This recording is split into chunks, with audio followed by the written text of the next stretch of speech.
Muy buen inicio de semana, los saludo este lunes 6 de abril con menos gente de lo habitual aquí en la UNAM Responde, este espacio de TV UNAM que les ofrece información necesaria para mantener la calma y actuar con responsabilidad, en voz de especialistas universitarios, también de las autoridades locales y federales, pero también tenemos humor y distintas actividades para realizar durante esta contingencia.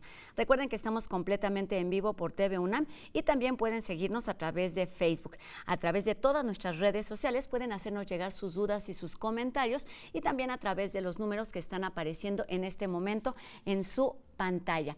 Y bueno, vamos a comenzar este lunes con la información, con un resumen de nuestro país. Seguimos en la fase 2, se han registrado más de 2,000 casos y vamos a ver cuáles han sido las voces más recientes de lo que ocurre con el coronavirus en nuestro país. Lo que se avecina en la fase 3, la probabilidad, el riesgo, el peligro de contraer la enfermedad todavía es relativamente baja.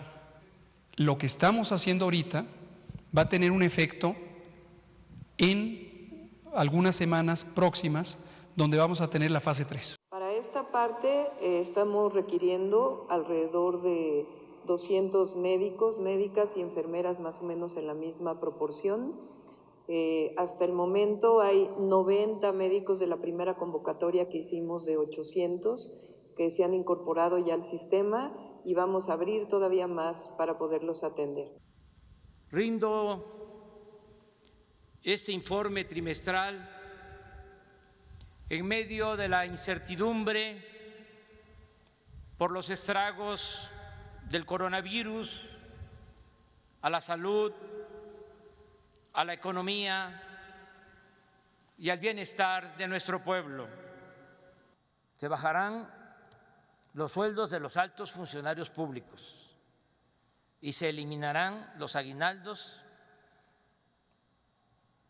desde el cargo de subdirectores hasta el de presidente de la República.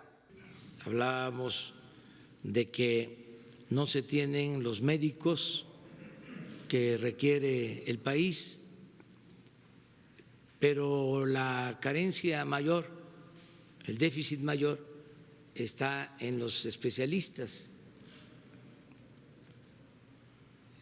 Y frente a la pandemia, al coronavirus, tenemos muy pocos especialistas en terapia intensiva.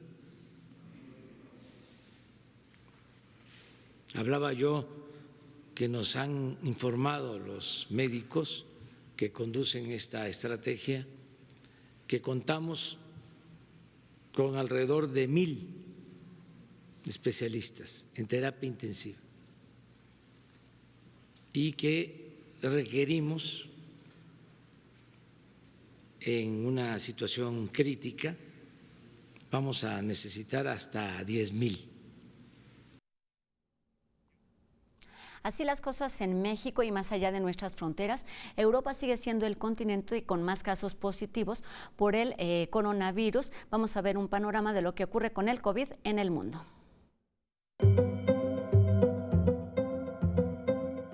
A nivel mundial se registran más de 1.280.000 casos de COVID-19 y más de 70.500 muertes. España marca la cifra más baja de fallecimientos desde el 24 de marzo. Tan solo en Nueva York hay más de 120.000 casos. En total en Estados Unidos se superan los 330.000. Italia reporta la cifra más baja de muertes diarias en 2 semanas. Francia registra el menor número de muertes diarias en una semana. Etiopía confirma sus 2 primeras muertes por coronavirus. Sudán del Sur anuncia su primer caso de COVID-19, convirtiéndose en el país número 51 de los 54 países de África en reportar la enfermedad. Singapur presenta 120 nuevos casos, el mayor aumento en un solo día, registrando en total más de 1.300 enfermos. China continental informa 30 nuevos casos y 3 muertes más. El número de casos asintomáticos también registró un aumento de 78. Japón declarará estado de emergencia ante el aumento de casos. Tokio se convierte en el epicentro de la enfermedad del país, con una tercera parte de los casos confirmados. En Corea del Sur, los nuevos casos de coronavirus caen por debajo de los 50 por primera vez desde febrero. En Filadelfia, la economía se ve afectada. Más de 1 millón de solicitudes de desempleo en Pensilvania. En Reino Unido, el primer ministro Boris Johnson fue ingresado en el hospital como medida preventiva. Hoy, como todos los días, me da mucho gusto saludar a la distancia al doctor Carlos Rosales. Él es encargado del Departamento de Inmunología del Instituto de Investigaciones Biomédicas de nuestra universidad, que nos ayuda a entender las cifras en el mundo. Qué bueno que sigue con nosotros en la UNAM Responde. Vamos a ver ahora el panorama de la pandemia por coronavirus en nuestro país.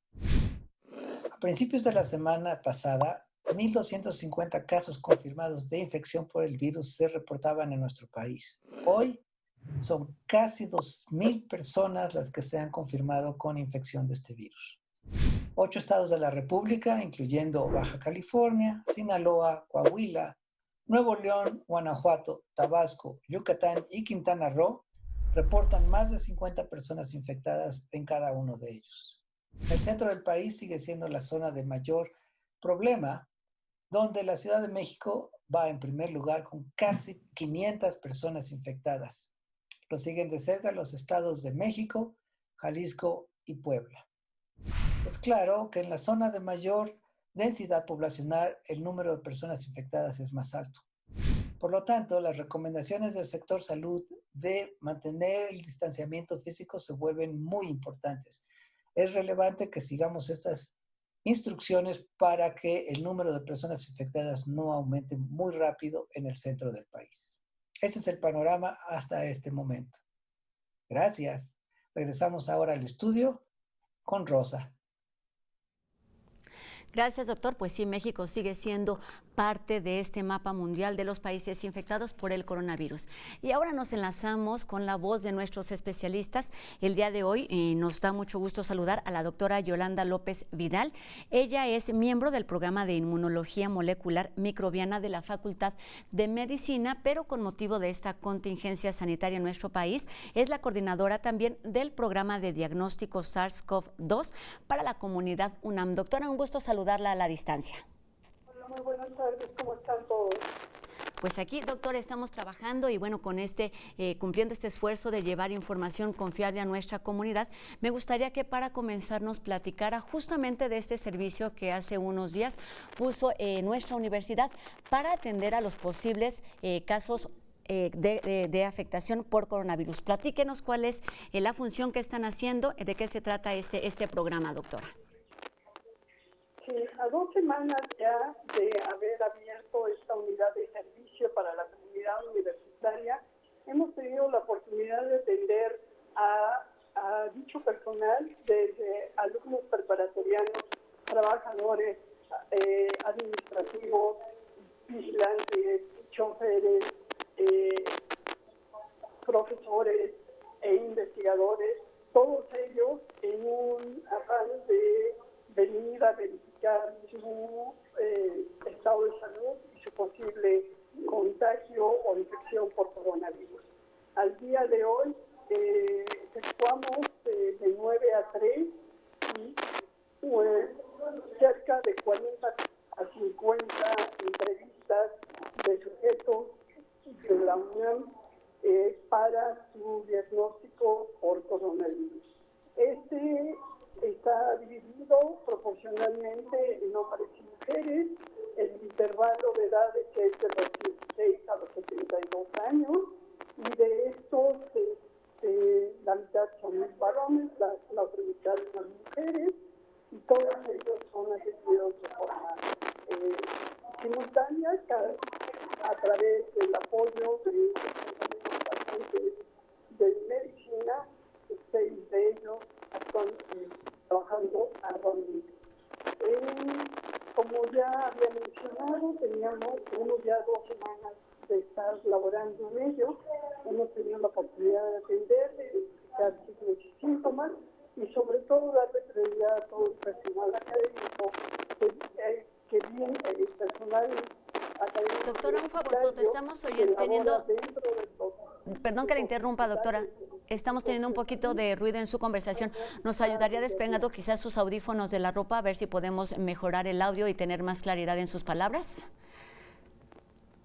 Para seguir escuchando de este servicio que atiende principalmente o evidentemente a la comunidad universitaria. Nos platicaba que tiene 2 semanas de dar este servicio y cuenta con 2 unidades, una en la Ciudad de México y el otro está en Morelos, doctora. Sí, bueno, yo solamente soy responsable del de la Ciudad de México. Efectivamente está por iniciarse el del estado de Morelos, en el cual se han atendido personal desde los 15 años hasta los 72, tanto hombres como mujeres, con diferentes actividades dentro de nuestra máxima casa de estudio, desde estudiantes, profesores, investigadores, personal administrativo y algunos otros trabajadores como vigilantes, choferes, etcétera. De tal manera que todos los días alrededor de entre 45 a 50 personas son atendidos a través de aplicarles una encuesta y definir por sus factores de riesgo o actividades realizadas para ejecutarles la prueba de detección de coronavirus. Pues les platico que efectivamente esta prueba se aplica únicamente a la comunidad universitaria, a gente que tiene una credencial vigente, ya sean estudiantes, trabajadores, académicos e investigadores. Se ofrece servicio de 9 a 3 de la tarde. De 9 a 3 de la tarde, de lunes a viernes. Los números a donde pueden hacer esta cita son los teléfonos 55 44 05 87 o también al número celular 74 45 05 22 71. Sabemos, por ejemplo, que la comunidad universitaria está integrada por alrededor de 500,000 de personas y bueno, tienen acceso al sistema de salud, pero independientemente de esto, nuestra universidad hace un esfuerzo mayor por atender a estas personas que creen que están infectadas con coronavirus y bueno, el único requisito se propone o se debe confirmar que deben tener alguna infección respiratoria. En fin, vamos a seguir platicando sobre este tema con la doctora Yolanda López Vidal, coordinadora de este programa de diagnóstico más adelante, pero antes los invito a hacer una pausa y tenemos justamente un adelanto del programa La Agenda 2030 que se transmite este lunes por TV UNAM. Lo conduce el doctor Pedro Salazar. No se lo pierdan, veamos un adelanto.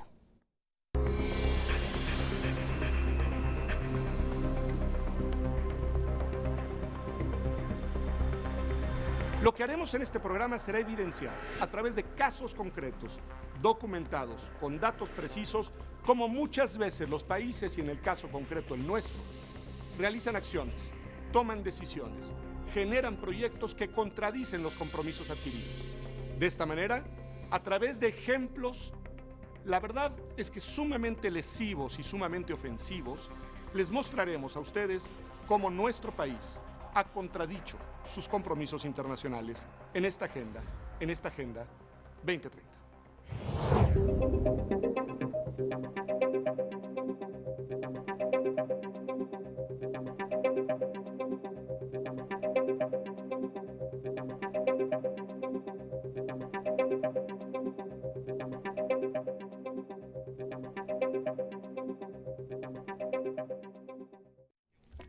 Qué gusto que sigan con nosotros aquí en la UNAM Responde de TV UNAM y vamos a enseguida ver una cápsula sobre los beneficios que puede traer el coronavirus a nuestro planeta. Esta pieza se presentó en el programa En Trending de TV UNAM durante la semana pasada. Vamos a recordarlo y aprovecharlo.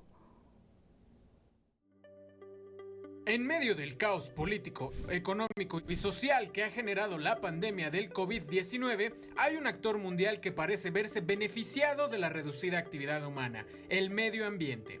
La calidad del aire ha mejorado significativamente en los países más afectados, gracias a las medidas de cuarentena y suspensión de vuelos comerciales. Datos del Centro de Investigación de Energía y Aire Limpio en Estados Unidos señalaron que China registró en febrero una caída del 25% en sus emisiones de dióxido de carbono en comparación con el mismo mes en 2019, lo cual equivale a una reducción de 150 millones de toneladas métricas de CO2. En contexto, esta es la misma cantidad que la ciudad de Nueva York emite en todo un año. Imágenes de la NASA y la Agencia Espacial Europea también demostraron un declive notorio en los niveles de dióxido de nitrógeno en el cielo chino. Este compuesto químico se emite principalmente por el uso de vehículos, plantas de energía e instalaciones industriales, actividades reducidas por la situación de cuarentena. Pero el aire del gigante rojo no ha sido el único beneficiado. La Agencia Espacial Europea notó una disminución de estas partículas en Italia, especialmente en la región norte de la península. Además, imágenes en redes sociales mostraron a la ciudad de Venecia con sus canales limpios y con agua cristalina, un contraste notorio al aspecto opaco cotidiano. España tuvo también mejoras. Según autoridades locales, en Cataluña los niveles de CO2 bajaron 75% luego del confinamiento. En Madrid, los gases de efecto invernadero se redujeron un 57% con respecto a lo habitual.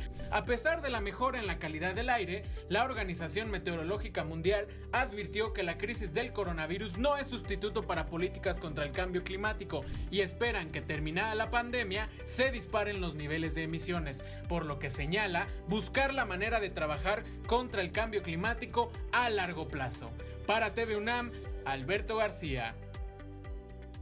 Pues sí, ahí vemos algunos paisajes para disfrutar, pero también que nos invitan a reflexionar sobre los hábitos y la forma de vida que llevamos. Y bueno, ahora vamos con información que seguramente será de utilidad para todos nosotros. Y es que para estar bien informado les queremos platicar del portal Ciencia y el Coronavirus. Este fue creado por el Foro Consultivo Científico y Tecnológico AC, que coordina la doctora Julia Tagüeña, y tiene como objetivo acercar información útil y confiable a la sociedad mexicana para que así tenga herramientas que nos permitan tomar decisiones para enfrentar la pandemia ocasionada por el COVID-19. Esta plataforma contiene información desde muy sencilla hasta estudios científicos, así como literatura y música. Está repartida en 8 secciones como consejos, comunicados oficiales, infórmate con ciencia, mitos y rumores, también información para los peques, acceso libre, estadísticas y conversaciones, y todas ellas tienen un solo lema, y es no te preocupes, ocúpate. Y pueden consultarlo en la página que está apareciendo en su pantalla. Se trata de foroconsultivo.org.mx/ciencia y el coronavirus. Se las digo nuevamente. Se trata de foroconsultivo.org.mx/ciencia y el coronavirus diagonal. Entonces ahí está información útil que podemos tener acceso desde cualquier dispositivo.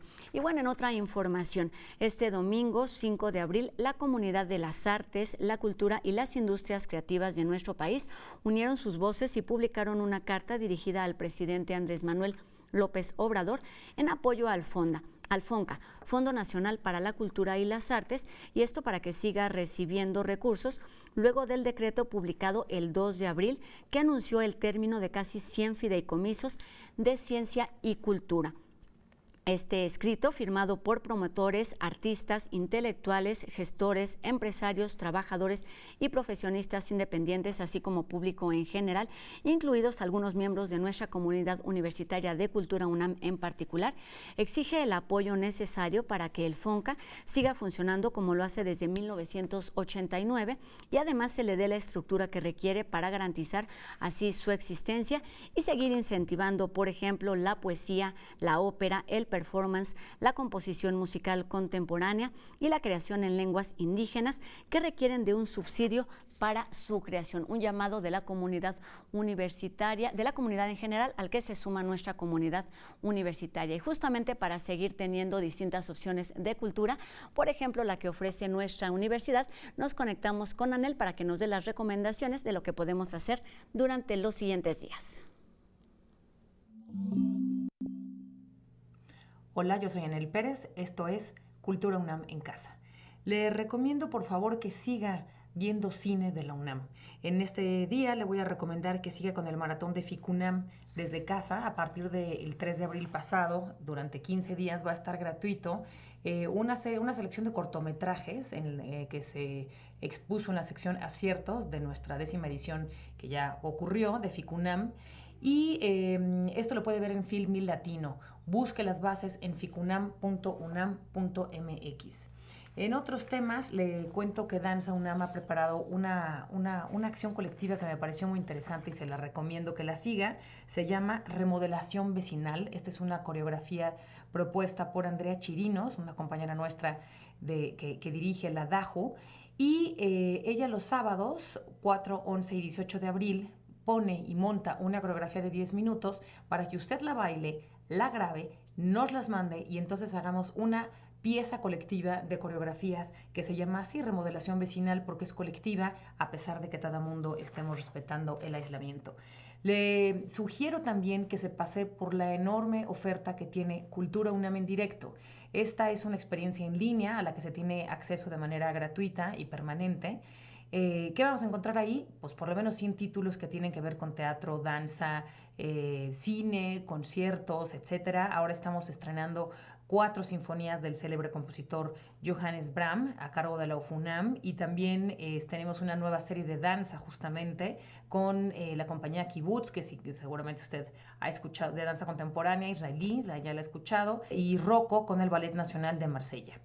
¿Qué es lo que más han visto nuestros usuarios? Han visto La historia en la mirada, el ciclo de Brahms que le acabo de comentar, la serie de Danza UNAM y la serie de Lecturas Vivas.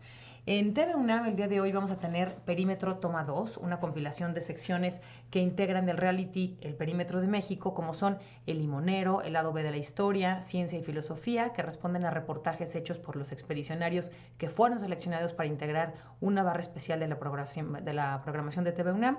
Eso es hoy a las 9 de la noche. Recuerde que TV UNAM no solamente se ve en el canal 20.1 de televisión abierta, también en el 20 y 120 de televisión de paga, pero también en Facebook Live y en nuestra página en vivo tvunam.mx. Nosotros vamos a seguir todos los días ofreciéndole una oferta especial para poder seguir en casa, y recuerde, quédate en casa y recuerde que la UNAM responde. Gracias, Anel. Aquí nos seguimos encontrando en la UNAM Responde, pero también en la programación de TV UNAM y también en todas las actividades que preparó Cultura UNAM para seguir atentos desde casa. Y bueno, las redes sociales siguen dando de qué hablar y también mucho de qué reír. Vamos con una muestra en la sección de No Memes.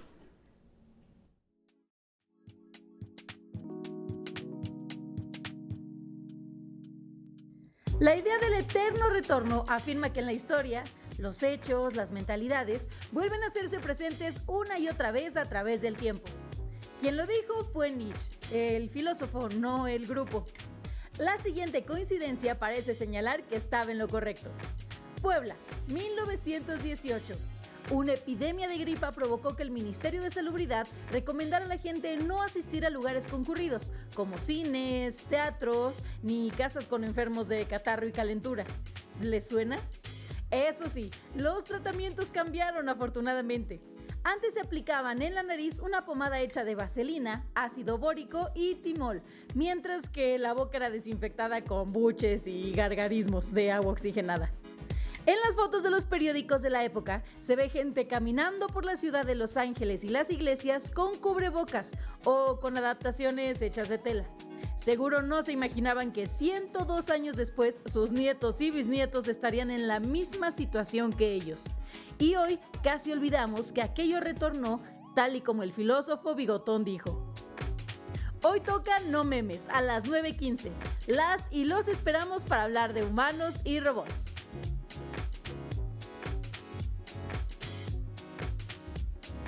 Exactamente, este lunes por TV UNAM, una cápsula mucho más grande, más bien es todo un programa de lo que sucede con No Memes. No se lo pierdan en la programación de TV UNAM. Nosotros seguimos teniendo pendiente la conversación con la doctora Yolanda López Vidal y lo haremos después de una pausa. No se vayan. De jóvenes a jóvenes, porque yo todavía estoy joven, te doy la bienvenida a este espacio en donde la pasión por el presente y el futuro de la tecnología se encuentran con la creatividad y el buen humor. No, buen público difícil, ¿eh? Esto es un noticiero tecnológico en el que exploramos la actualidad de gadgets, redes sociales, el cibermundo, los videojuegos y la cultura digital. Esto es No Memes. ¿Qué esperas para subirte al tren? Todos los lunes a las 9:15 de la noche.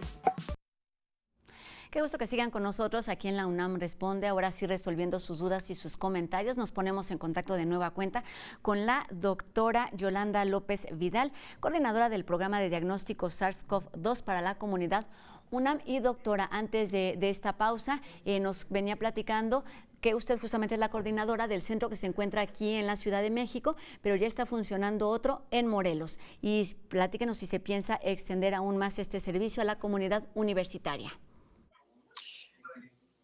Sí, hola, buenas tardes. Por supuesto que sí, vamos a trabajar esta semana y la siguiente semana ya tenemos una serie de citas otorgadas hasta el martes, miércoles de la siguiente semana. Las llamadas siguen llegando continuamente, se siguen agendando las siguientes citas y seguiremos otorgando este servicio durante las semanas venideras. ¿Cuál ha sido el panorama? ¿Cuál es la salud de los universitarios? Que, bueno, en muchos casos se dice es el reflejo de lo que ocurre en nuestra sociedad. ¿Cuál es el diagnóstico de lo que han encontrado con estas pruebas realizadas durante las 2 semanas previas? No escuché. ¿Cuál es el panorama de la salud o qué nos puedes decir de estas pruebas que han realizado durante estas 2 semanas? ¿Cuál es el estado de salud de nuestra comunidad? Sí, el estado de salud es variable. Hemos tenido la oportunidad de atender una amplia población de la comunidad universitaria de edades entre los 15 a los 72 años, con diferentes calidad de salud, con algunas comorbilidades y principalmente aquellos estudiantes que se encuentran en estancias hospitalarias, que por mucho es nuestra prioridad para realizar el diagnóstico de coronavirus, así como en aquellos que han reportado exposición directa de pacientes detectados ya por coronavirus o con comorbilidades como la obesidad, la diabetes, la hipertensión, la baja saturación de oxígeno, temperatura y alto número de pulsaciones. Doctora, este es un panorama de lo que ocurre con nuestra sociedad. Hablamos de la importancia de mantenernos informados y en este momento quizás con tanta información, sobreinformación, sería útil que nos ayudara a entender en qué situación estamos. Estamos en la fase 2 del coronavirus, pero ¿qué significa esto exactamente en cuanto a medidas? ¿Qué debemos hacer cuando nos estamos acercando, por lo que nos dicen las autoridades, a esta fase 3 de contingencia? Así es. Hemos detectado en el 10% de nuestra población la presencia de coronavirus. Aquellos en los que se les ha hecho una detección negativa, al igual que a los que no se les ha ejecutado la prueba, las recomendaciones son las mismas: que queden en casa, que tengan su distancia, que mantengan su estado de salud, que hagan ejercicio y que además hay una línea de atención de psicología por aquellos estados de angustia que pudieran estar desarrollando nuestros colegas. De tal forma que el estado de salud de todos ellos es bastante bueno y han acudido puntualmente a sus consultas. Hemos tenido oportunidad de atender tanto a hombres como mujeres en una proporción casi idéntica y todos ellos han atendido en llegar con 10 minutos de antelación para realizarse la aplicación del cuestionario y por lo tanto la decisión de ejecutarles la detección de coronavirus. Doctora, me quedaría con esto. De los casos que han resultado positivos, ¿cuál es el siguiente paso y cuál es el contacto que tienen ustedes o los pacientes que han dado positivo con las autoridades o con los servicios de salud federal? Sí, mira, todas las pruebas que se detectan como positivas son parte del reporte de la Secretaría de Salud, forman parte del grupo del Instituto Nacional de Diagnóstico y Referencia Epidemiológica, quien al final da y corrobora la positividad de las pruebas. Y de estos pacientes positivos se les da indicaciones de que llamen al teléfono 800-0044-800 para que ellos puedan identificar cuál es la clínica o hospital al cual les corresponde para que sean atendidos, así como que se pongan en contacto con su médico. Una vez que nosotros hemos dado el diagnóstico positivo, ya damos esta indicación para que sean estas autoridades las que tomen la responsabilidad. Doctora, en esta fase en la que estamos, es común que todos tengamos algún tipo de síntoma, por esto que escuchamos, que si nos duele la cabeza, si estornudamos, pero en fin, hay que recordarle a la gente y a la ciudadanía en general cuáles son todos esos síntomas que aparecen si es que tienes el coronavirus. Bueno, la sintomatología, efectivamente, la afección de vías respiratorias superiores. Los estornudos per se son realmente no indicativos de lo mismo, tienen que ir acompañados de fiebre, de disminución en la saturación de oxígeno, la temperatura, la tos, en algunas ocasiones diarrea, mialgias, artralgias, como los principales signos y síntomas de una infección respiratoria alta. Por eso es tan importante el primer contacto que tienen ustedes con quienes se acercan por medio de las llamadas, de los teléfonos, porque esta encuesta les permite saber cuál es este estado, y también me parece importante resaltar este trabajo en colaboración que realizan con la Facultad de Psicología, porque tan importante como atender las cuestiones médicas, es importantísimo atender estas cuestiones emocionales, doctora. Correcto, esto es algo que en la medida en que el tiempo transcurre, los momentos de angustia y ansiedad se ven presentados. Afortunadamente, en la página principal de la universidad existe ya un banner indicativo que les pedimos que lo visiten y que llamen por teléfono para que sean atendidos para estos momentos de crisis. Es un trabajo complementario junto con esta unidad de servicio en la cual se han sumado los colegas universitarios para atender a la población universitaria. Doctora, ¿qué significa esta pandemia, esta enfermedad en cuanto a términos de investigación, en cuanto a términos científicos para los investigadores de nuestra universidad, usted incluida, por supuesto?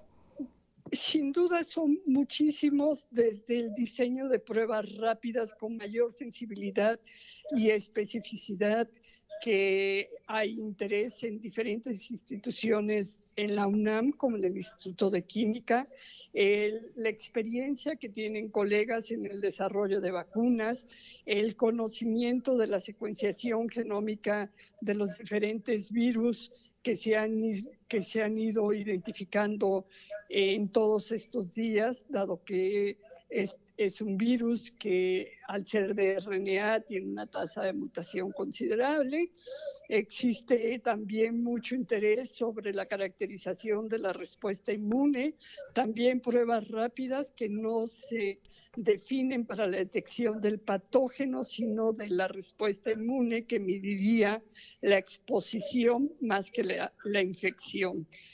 Y entonces muchas son las propuestas que se han ido generando a través de una convocatoria, tanto emitida por el CONACYT como por la Dirección General de Asuntos del Personal Académico, en donde nos hemos conjuntado para armar toda una serie de propuestas para conocer a una velocidad mayor este coronavirus SARS-CoV-2 que ahora nos ocupa.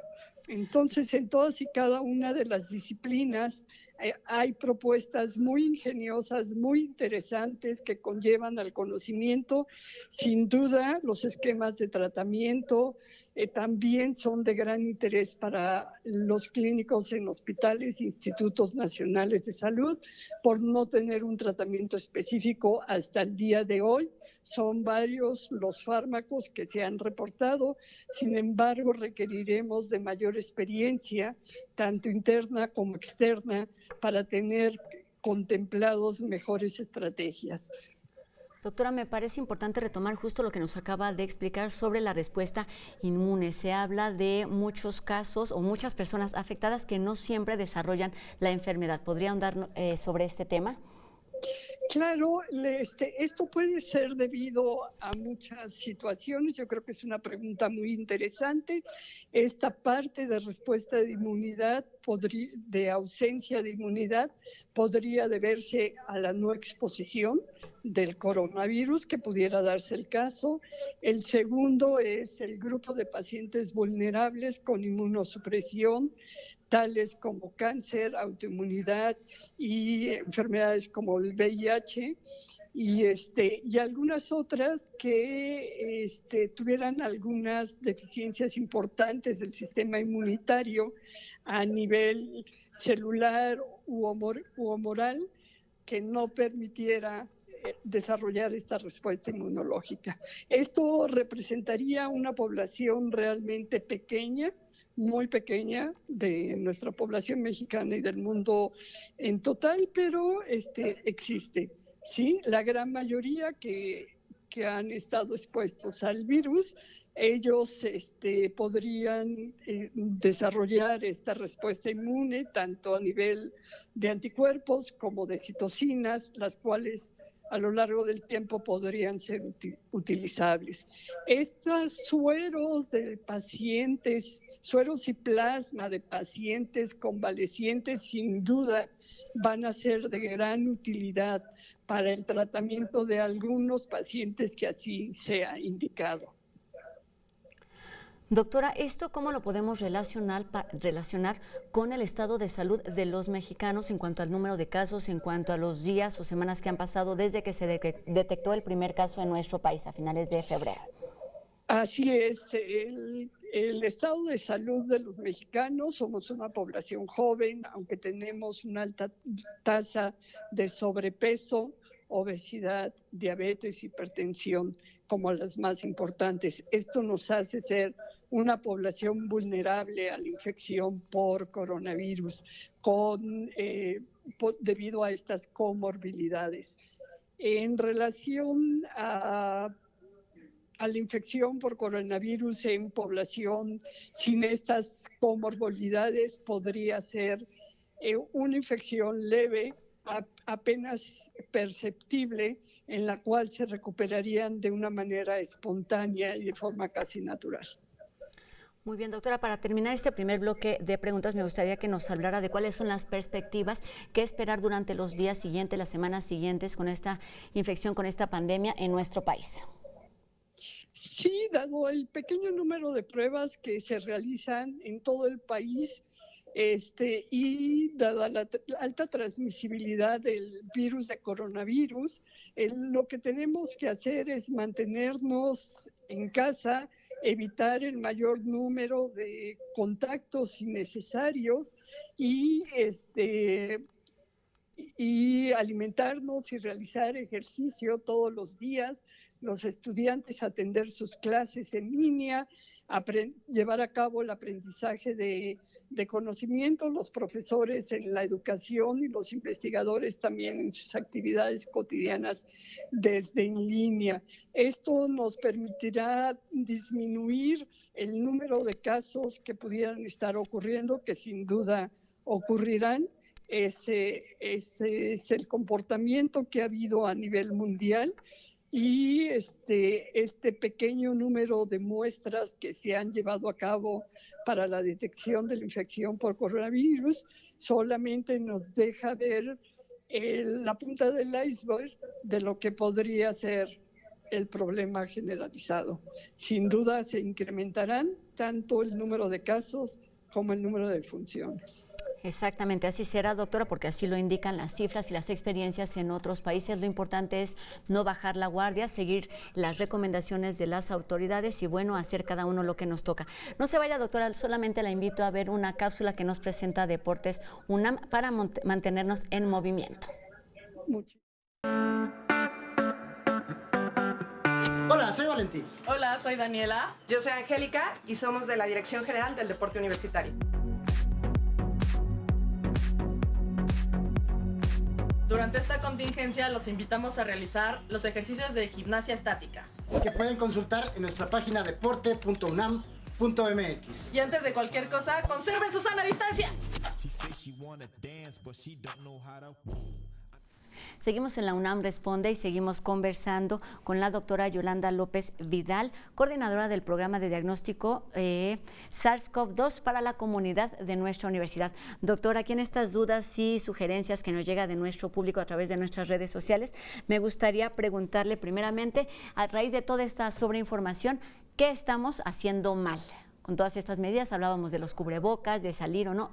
¿Qué son algunas de esas cosas que no estamos haciendo correctamente? Así es, yo entiendo que este periodo de mantenernos en casa es un gran reto que debemos de tomar todos los días como la meta, ¿sí? Y la meta es quedarnos en casa haciendo diferentes actividades, todas ellas de igual importancia, en las cuales debemos de conservarnos en este ámbito de no ser necesaria nuestra salida inminente. El mantenerse en forma, haciendo ejercicio es importante, y el leer todos aquellos libros que teníamos acumulados en el buró, es el momento de rescatarlos y obtenerlos. La convivencia en familia y la buena alimentación, sin duda, es algo que debe realmente mantenernos atentos y ocupados todos los días. De tal forma que hay muchos retos por alcanzar en relación a todos los pendientes, revisar las tesis de maestría y doctorado de nuestros estudiantes y de los estudiantes de los colegas, aprobar revisiones pendientes, tanto de proyectos como de artículos que nos envían cotidianamente para su revisión y, en su caso, publicación, aprender diferentes idiomas, artes y demás, recuperar, tocar el piano, la guitarra, vocalizar, etcétera. Hay muchísimas actividades que siempre rezagamos y que mantenemos para cuando tengamos tiempo. Este es el momento, esto nos mantendrá entretenidos en familia y nos mantendrá también recuperando todas esas habilidades que habíamos dejado en la retaguardia por estar pendientes de muchas otras actividades fuera de casa. Este es el momento de retomar todas y cada una de estas actividades en casa. Creo que el hacerlo en familia, el discutir libros, el discutir series de televisión, programas interesantes, de debate, etcétera, también puede ser una cuestión importante para mantenernos en casa. Porque por primera vez nuestro pretexto no puede ser no tener tiempo. Doctora, nos preguntan sobre los síntomas, si es normal perder el olfato, el sentido del olfato, como parte de los síntomas del COVID. Bueno, realmente es algo que se ha mencionado de forma cotidiana. Sin embargo, en todos estos 200 cuestionarios, más de 200 cuestionarios que hemos tenido la oportunidad de aplicar aquí en la clínica, no tenemos menos, esta pérdida de olfato es menor al 0.1% de lo reportado. Entonces, realmente no es una característica generalizada para estos pacientes con coronavirus, por lo menos en esta experiencia que llevamos en la clínica. Doctora, nos hablan también de otra emergencia que está llamando la atención de los ciudadanos y es esta no es una pandemia, es este brote de sarampión. Así es, el sarampión es una enfermedad prevenible por vacunación y sorprendentemente hace ya más de 4 semanas empezaron a haber los reportes iniciales mismos que se siguen sucediendo de manera cotidiana en las diferentes instancias hospitalarias. Y bueno, este es un recordatorio de las enfermedades prevenibles por vacunación. Hay que vacunarse a tiempo para evitar que estos brotes aparezcan.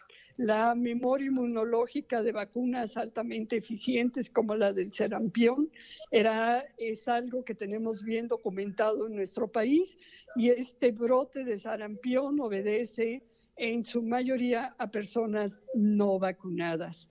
Hay que vacunarse, son enfermedades prevenibles por vacunación y hay que hacerlo y solicitar su vacunación.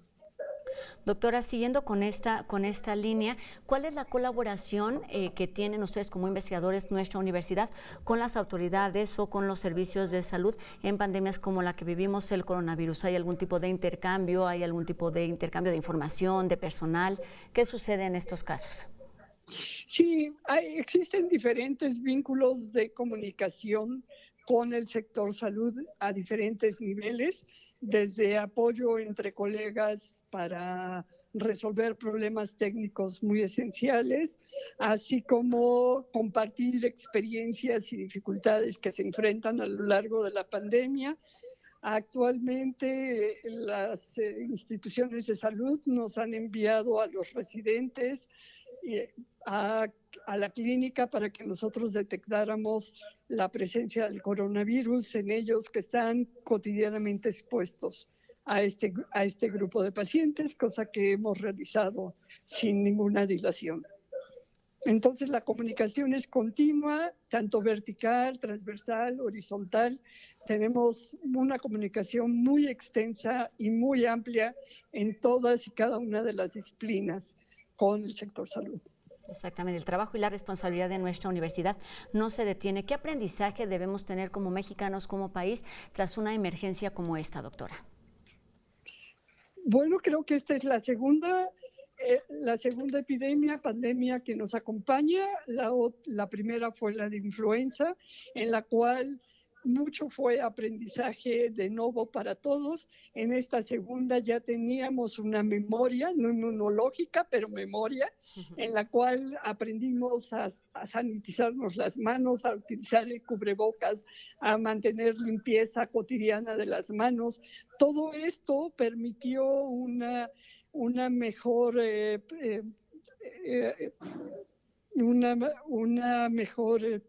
posición, un mejor posicionamiento para esta pandemia que hoy nos acompaña. Es un virus diferente, cuya mortalidad y morbilidad es mayor. Sin embargo, esto nos ha dado mayor conocimiento de comunicación, de estrechar vínculos, de realizar trabajo conjunto, de aprender a comunicarnos eficientemente, de comunicarnos con la verdad en todos los ámbitos, y esto simplemente nos apoya a todos y a cada uno de los participantes en el nivel que nos toca jugar y que nos toca participar en esta pandemia. Entonces, todo es un aprendizaje continuo en todas y cada una de las aristas que nos ha permitido vincularnos, y yo creo que eso es lo valioso, el hacer un trabajo en equipo, de hombro con hombro, para lograr resolver los problemas de la mejor manera y de forma coordinada y asertiva. Exactamente, trabajo en equipo. Doctora, muchísimas gracias por estos minutitos, por ayudarnos a resolver sus dudas. Estaremos repitiendo de nueva cuenta este número o estos números a los que puede llamar la comunidad universitaria únicamente en caso de presentar síntomas de tener alguna infección respiratoria, y son los 55 44 05 87 y el celular 74 45 05 22 71, que se trata del programa de diagnóstico SARS-CoV-2 para la comunidad UNAM. Doctora Yolanda López Vidal, un gusto haber platicado con usted a la distancia. Muchísimas gracias a ustedes. Buena tarde. Gracias, doctora. Y bueno, ya nos dio tiempo de platicar sobre estas medidas que pueden tomar las comunidades vulnerables, pero para eso está aquí hoy Flavio Florencio para seguir hablando de estos grupos. Y hoy, ¿qué historia nos traes, Flavio? ¿Cómo estás? Bien, bien, aquí lunes. Inicio de semana. No te pregunto qué hiciste el fin de semana porque presumo que estabas en casa. Estaba en casa, fui al súper sí, y es algo que no quiero volver a hacer en varias semanas. Intentaré evitarlo, por pero favor, bueno. para que Rosa no se ponga mal, por favor, no vayan al supermercado todos juntos. Sí, no, es que son medidas básicas, o sea, no podemos ir, de verdad era muy temprano, a las 8 y 9 de la mañana, familias completas, ningún tipo de medida tampoco en el súper, entonces evitémoslo. Por favor. Hagamos lo que nos toca. Pues mira, escuchando a la doctora, ¿no? Que escuchamos todas estas medidas de que nos quedemos en casa, de que no salgamos si no es necesario. Vuelvo a traer el tema de la gente que no puede tener ni siquiera esa libertad de salir de su casa porque de decidir, ¿no? Que son las personas presas, que ya lo hablé. Y hoy quiero hablar de los migrantes, que es un gran problema que tenemos en México. El martes pasado, lamentablemente, murió un ciudadano guatemalteco de 40 años de edad en Tenosique, en Tabasco. Hubo un motín y prendieron fuego y se murió.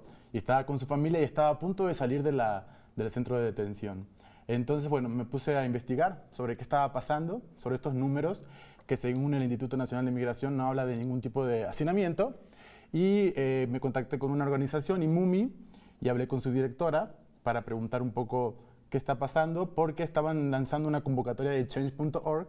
Y me parece muy importante también en este espacio utilizarlo para lanzar estas convocatorias, porque mucha gente me escribe también por Twitter compartiéndome sus convocatorias y bueno, lanzar una convocatoria para liberar a todos estos migrantes, porque también lo dijo la ONU, ¿no? Que en este momento no tienen una situación migratoria clara. No, son más o menos, hablamos de 3.000 personas que están en este momento detenidas. No es un delito, es una falta civil administrativa. Entonces estas personas, como dijo la ONU, deberían ser liberadas porque corren el peligro de contagiarse del virus y rápidamente. Para evitar más contagios. Y aparte, creo que es fundamental que se acate esta solicitud de la ONU y de estas organizaciones como es IMUMI. Pues vamos a ver la nota, la historia completa. Hola Greche, gracias por tomarme la llamada. Estoy aquí leyendo en una campaña de Change.org que tu organización se sumaron junto a la ONU en un llamado para liberar a todas las personas migrantes detenidas en los centros de detención. Y tú dices algo que es lo que a mí me llamó la atención y por lo cual quería hablar contigo, que hablas de una bomba de tiempo. ¿Me puedes contar un poco de qué se trata esa bomba de tiempo? Claro, pues sabemos que en México el contagio sí está avanzando, ¿no? Conforme pasan los días. Y desde hace varias semanas, si no es que hace un mes, ya la Organización Mundial de la Salud y así como la ONU emitieron recomendaciones para grupos vulnerables en general y también para la población migrante en particular. Y esas recomendaciones incluyen la liberación de personas en estaciones migratorias, porque son migrantes que no han cometido ningún delito, están amontonados, hacinados en estas estaciones migratorias, tanto en Estados Unidos como en México. Entonces, nosotros pensamos que una solución muy práctica para México, que tiene 50 estaciones migratorias, sin embargo, nada más tiene 2.600 personas migrantes ahorita y solicitantes de asilo en estaciones migratorias, que podrían liberarlos. ¿Por qué la bomba de tiempo? Porque sabemos, porque el Instituto Nacional de Migración nos ha dicho que todavía no tiene ningún caso de COVID-19 dentro de las estaciones migratorias. Entonces, para prevenir, o sea, para que no haya, qué mejor momento de liberar a estas personas que ahora. Greche, ¿cómo son las condiciones de encierro? O sea, ¿estamos hablando de que son lugares como una prisión? Sí, son como una prisión, o sea, estás privada de la libertad. Por supuesto, pues no hay forma de salir. Normalmente depende de la estación migratoria, pero son celdas, son camas con literas, algunas veces son colchas en el piso. Muchas veces hay agua muy esporádicamente. Por supuesto que no hay jabón, ¿no? Donde la gente se puede estar lavando las manos conforme a las medidas que ha anunciado la Secretaría de Salud en México. Entonces nosotros nos preguntamos si la Secretaría de Salud ha declarado una emergencia sanitaria y dice que no podemos estar, muchas personas, que tenemos que tomar la distancia de 2 metros, que tenemos que estar lavando las manos 10 o 20 veces al día, pues eso es imposible en una estación migratoria. Entonces iniciamos, entre muchas otras cosas, de peticiones, pero esta petición en change.org, donde estamos pidiendo al gobierno mexicano que liberen a las personas. Y esto nos conviene a todo el mundo, porque lo que queremos es que cada persona en México, sea quien sea, tenga la posibilidad de prevenir el contagio. Entonces, esto es para todo el mundo, ¿no? El coronavirus no pide pasaporte, no discrimina, ¿no? Por eso mismo, sin pasaportes y sin fronteras, el coronavirus está ahí. Importantísimo seguir apoyando estas iniciativas solidarias. Sí, Flavio, con esto terminamos. Sí, solamente que quiero convocarlos a todos para que firmemos esta petición, para que logremos que el gobierno mexicano libere a todos estos migrantes, para que puedan tener su cuarentena rodeados de la gente que quieren y sentirse seguros, que no haya motines y que estemos en paz y no nos olvidemos de las personas que no pueden salir de su casa, pero porque no los dejan. Exacto, y estén en la medida de lo posible en las mejores condiciones. Flavio, pues nos vemos mañana. Gracias, aquí Rosa. En una emisión más de La UNAM Responde. Gracias a todos ustedes que nos acompañaron y a todo el equipo que lo hizo posible. Nos encontramos aquí el día de mañana en otra emisión de La UNAM Responde en punto de las 2:30 de la tarde en vivo. Adiós.